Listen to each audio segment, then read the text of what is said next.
After this video, as long as may basic calculator ka, may listahan ka ng mga contributions mo monthly sa MP2, and alam mo yung interest for that year, compute mo na yung dividends mo kahit down yung system ng MP2 calculator or wala kang Google Sheet MP2 calculator or hindi mo memorize yung dividend factor. So kung January ka naghulog, let's say 10,000 pesos, and then yung interest rate na in-announce ay 6%. So buo mo siya makukuha na 6% kasi January ka naghulog is equals to your dividends for that month. So 10,000 times 6% is equals to 600 pesos. Paano naman kung February? Hindi mo na makukuha yung buong 6% na interest kasi yung 6% pang buong taon yon or 12 months. So this time, sa February, 11 months worth of interest na lang yung iyong kita.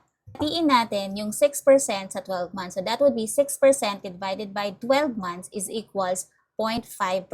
This February ka naghulog, 11 months ka pang mag-i-interest. Monthly interest, 0.5% times 11 months times yung hulog mo for that year, let's say 10,000. So that would be 550 pesos. Let's say March to November, hindi ka nakapaghulog. So ilalagay mo lang doon ay 0.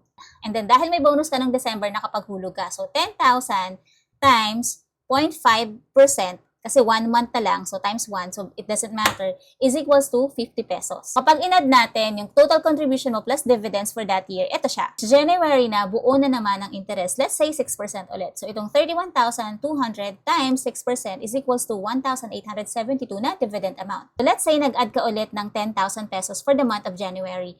And then, since 6% yung kanyang interest, meron ka na namang 600 pesos for that month. So, may nagtatanong sa inyo kung mas okay ba this year or intayin na lang yung January para buo yung interest. So, let's have an example. Let's say sa December, nag-invest ka ng 10,000 pesos. Let's say 6% ulit. So, 0.5%. So, that would be 50 pesos na dividend. So, by the time na mag-January, meron ka ng 10,050 pesos na may buo ng interest din. So, that's times 6. So, that would be 603 na dividend amount. So, i-total natin. So, 10,000 na capital times 50 nung December na kinita plus 603. So, that would be 10,653. On the other hand, kung nag-start ka ng January, so that would be 10,000 times 6%, kasi 6% ulit, 600 pesos ang iyong dividend amount.